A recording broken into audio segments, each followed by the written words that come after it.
Welcome to Calm, Peaceful Moments.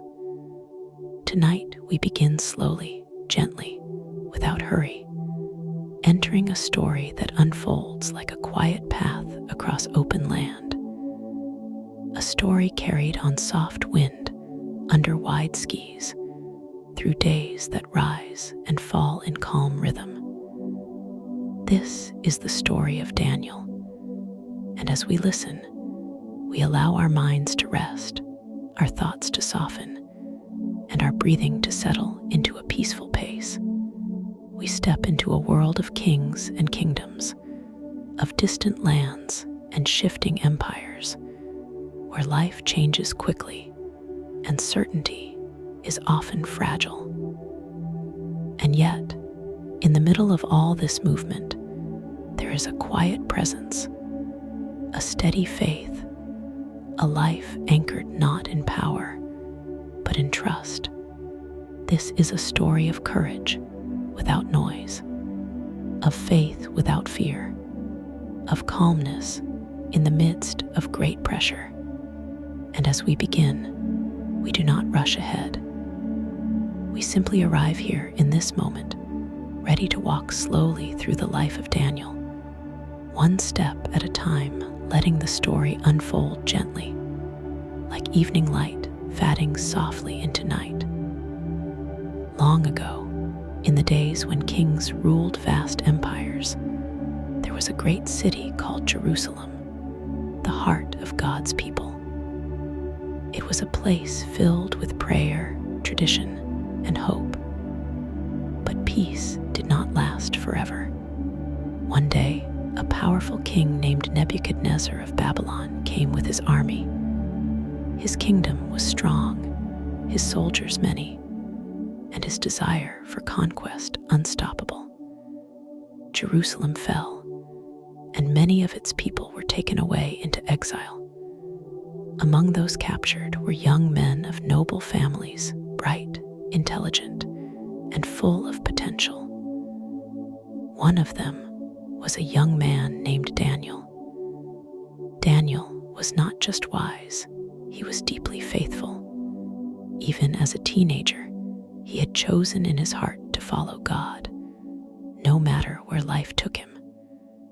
Now he found himself in a foreign land, far from home, far from the temple, and far from everything familiar.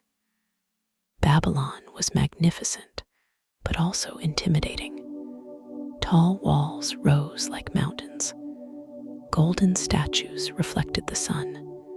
Strange languages filled the air. It was a place of power, but also a place of temptation. King Nebuchadnezzar had a plan. He wanted the best of the captives to serve in his royal palace. He ordered his officials to select young men who were strong, intelligent, and quick to learn. Daniel was chosen. Along with him were three of his close friends, Hananiah, Mishael, and Azariah. But in Babylon, they were given new names. Daniel became Belteshazzar. Hananiah became Shadrach. Mishael became Meshach. Azariah became Abednego. Their names changed, but their hearts did not. The king ordered that they be trained in Babylonian culture, language, and wisdom. They were to eat from the king's royal table and be prepared to serve in the palace. But Daniel made a quiet decision in his heart.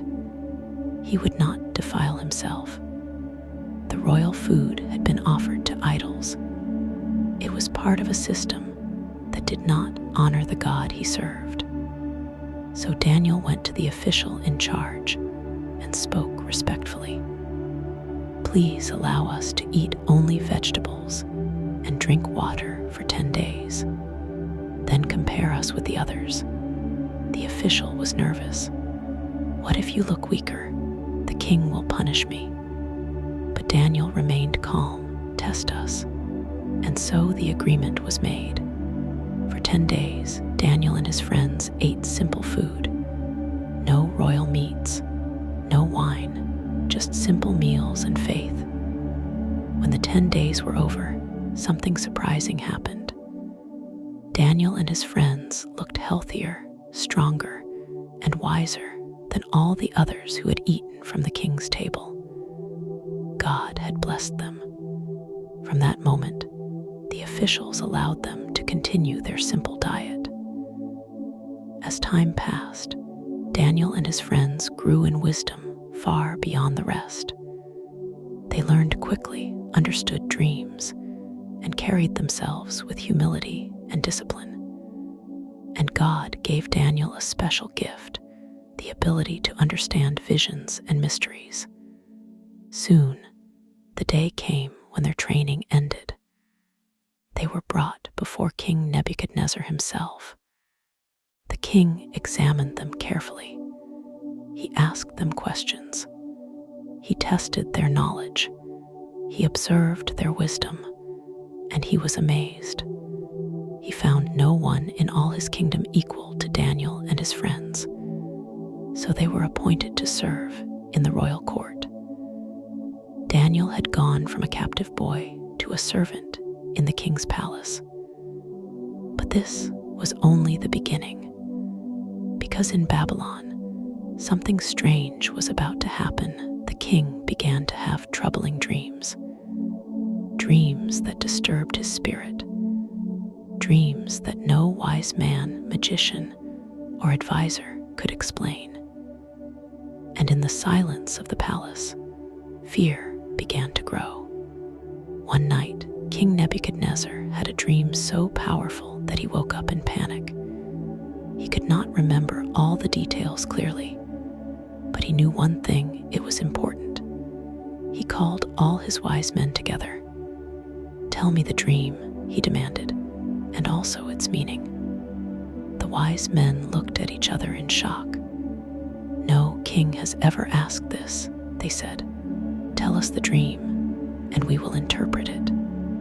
But the king was firm. "If you cannot tell me the dream itself, I will know you are lying." Fear spread through the palace. No one could do what the king demanded, and the king grew angry.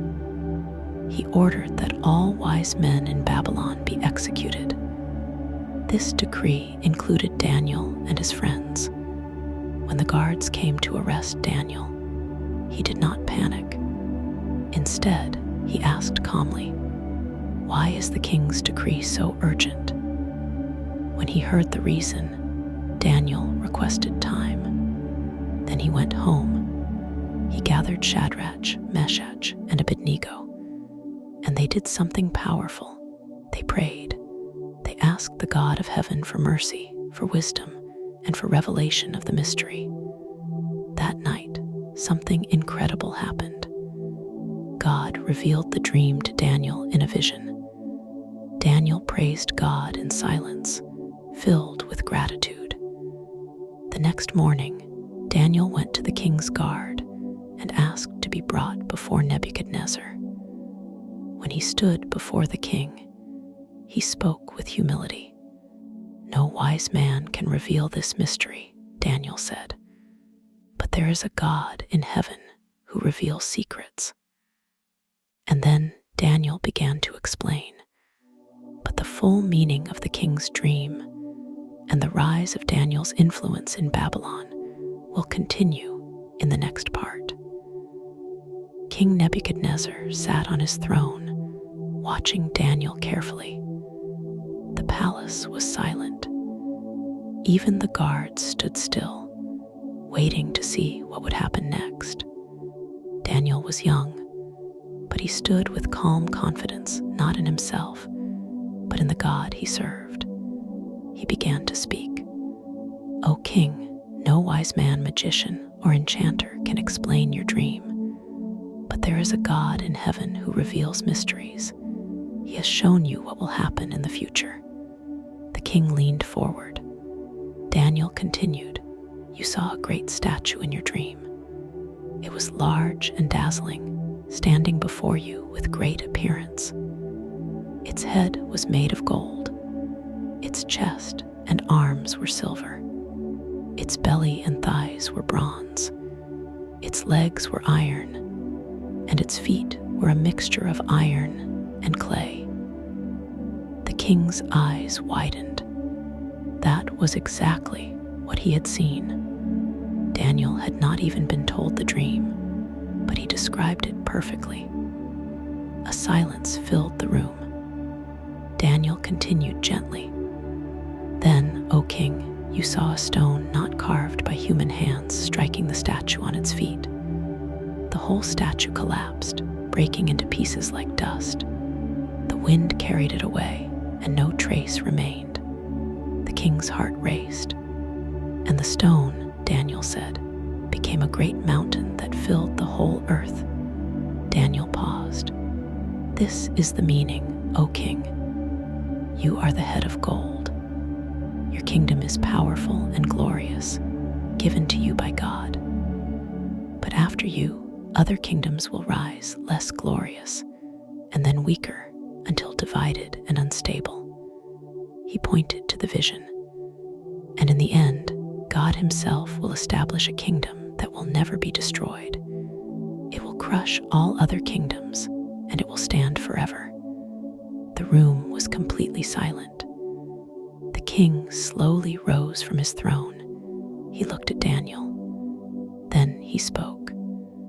Surely your God is the God of gods and the Lord of kings. In that moment, Daniel was promoted. He was given great authority and honor in Babylon. His wisdom had saved not only his life, but the lives of many wise men in the kingdom. But peace in Babylon did not last long, because pride was growing in the heart of King Nebuchadnezzar. Time passed, and the king built a massive golden statue. It stood high on the plains of Dura, shining under the sun. It was enormous, towering above everything. The king then made a command. When you hear the sound of music, all people must bow down and worship the golden statue. Whoever refuses will be thrown into a blazing furnace. The kingdom trembled, but there were 3 men who would not bow: Shadrach, Meshach, and Abednego. They stood firm. They worshipped only the God of heaven. When the music played and everyone bowed, they remained standing. Some officials rushed to the king. There are men who do not obey you. They refuse to worship the statue. The king's anger rose like fire. He summoned them immediately. Is it true? He demanded. You do not bow to my statue. He gave them one more chance. When the music plays again, bow or be thrown into the furnace. No God can save you from my hand. But Shadrach, Meshach, and Abednego answered calmly. O king, we do not need to defend ourselves. The God we serve is able to save us from the furnace. But even if he does not, we will not bow. The king's face turned red with rage. Heat the furnace 7 times hotter. The guards obeyed. Flames roared like a storm. The 3 men were bound and thrown into the fire. So hot was the furnace that the guards carrying them died instantly. The king watched from a distance, expecting destruction. But then something strange happened. He leaned forward. Did we not throw 3 men into the fire? Yes, O king, they replied. But the king stood up suddenly. I see 4 men walking in the fire, and they are not bound. And the 4th looks like a son of the gods. Shocked, he rushed closer. Shadrach, Meshach, and Abednego were walking in the fire untouched. No burns, no pain, no harm. And with them stood a 4th figure, God's protection in the flames. The king shouted, Shadrach, Meshach, Abednego. Come out. They walked out. The entire kingdom saw it. Not even the smell of fire was on them. The king was shaken. Praise be to the God of Shadrach, Meshach, and Abednego. No other God can save like this, and he promoted them. After the days of King Nebuchadnezzar, Babylon saw a new ruler rise to power, King Belshazzar. Unlike his predecessor, Belshazzar did not honor the God of heaven. He ruled with pride and carelessness, believing Babylon would stand forever. One night, King Belshazzar held a great feast. Nobles, officials, and guests filled the palace. Golden cups taken from the temple in Jerusalem were brought out. Wine was poured into them, and the king and his guests drank while praising idols made of gold, silver, wood, and stone. It was a night of celebration, but also a night of deep disrespect. Suddenly, something strange happened. A silence fell across the room. A hand appeared floating in the air, writing on the wall. The fingers moved slowly, carving words into the plaster. No body, just a hand. The king turned pale. His legs trembled, his face drained of color. Fear overtook him. He shouted for his wise men, astrologers, and enchanters. Who can read this writing? I will give them riches and honor. But no one could understand the message. Then the queen remembered Daniel. There is a man in your kingdom who has the spirit of the holy gods in him. He can interpret mysteries. Daniel was brought before the king. The king said, "If you can read this writing, you will be rewarded greatly." Daniel replied calmly, "Keep your gifts, but I will read the writing." He looked at the wall, and then he spoke. "The words are mean, tekel, parson," he explained. "Mean God has numbered your kingdom and brought it to an end. Tekel, you have been weighed and found wanting. Purs, your kingdom will be divided and given to others." That very night, the prophecy came true. Babylon fell. A new kingdom rose in its place, and Daniel, though now an older man, continued to serve faithfully through changing rulers and shifting empires. Now Babylon was ruled by King Darius. Darius saw Daniel's wisdom and appointed him as one of the highest officials in the kingdom. Daniel stood above many governors because of his excellent spirit, but this caused jealousy. Other officials hated him. They tried to find fault in Daniel, but they could not. "He is too faithful," they said. "We will only trap him through his God." So they made a plan. They convinced King Darius to sign a decree. For 30 days, no one could pray to any god or human except the king.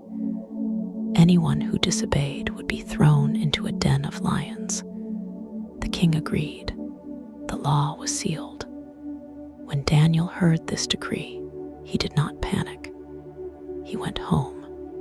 He opened his windows toward Jerusalem.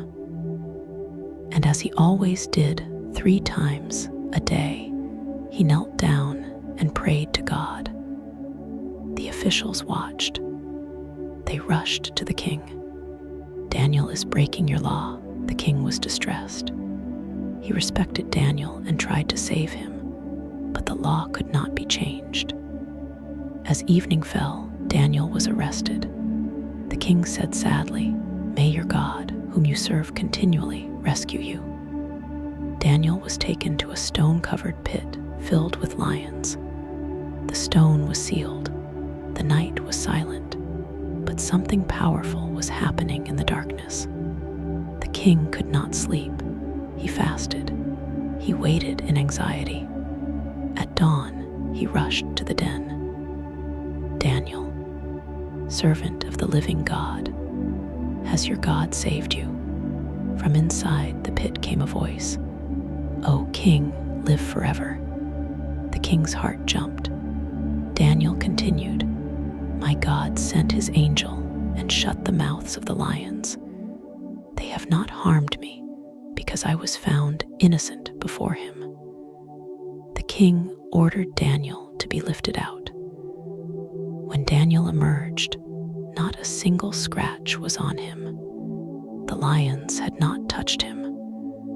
The king was overwhelmed.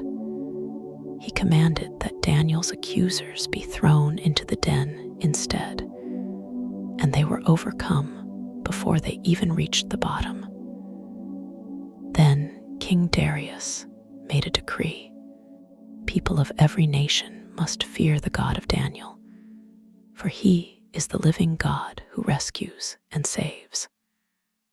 Daniel prospered during the reigns of many kings. Daniel had lived through kings rising and falling. He had seen empires change, laws shift, and power pass from one ruler to another. Yet through it all, he remained steady, faithful to God in every season. Now Daniel was an old man, but God was not finished speaking to him. One night, Daniel received a series of visions, strange, powerful, and full of meaning. They were not about his present, but about the future. In his vision, Daniel saw a great sea being stirred by strong winds. From the sea came 4 strange beasts. The first looked like a lion with eagle wings. It stood like a man, but its wings were torn away. The second looked like a bear, raised up on one side, holding 3 ribs in its mouth. The third looked like a leopard with 4 wings and 4 heads, fast and powerful. The fourth beast was terrifying beyond description. Strong, iron-like, crushing everything in its path. It had 10 horns. Daniel watched in fear and wonder. Then the scene changed. He saw thrones placed in heaven. The Ancient of Days took his seat, his presence pure, his authority eternal. Books were opened, and judgment began. Then Daniel saw another figure, one like a son of man coming with the clouds of heaven. He was given authority, glory, and a kingdom that would never end. All nations, peoples, and languages would serve him. His kingdom would not be destroyed. Daniel was deeply troubled by the vision, so he asked an angel for understanding. And he was told something powerful.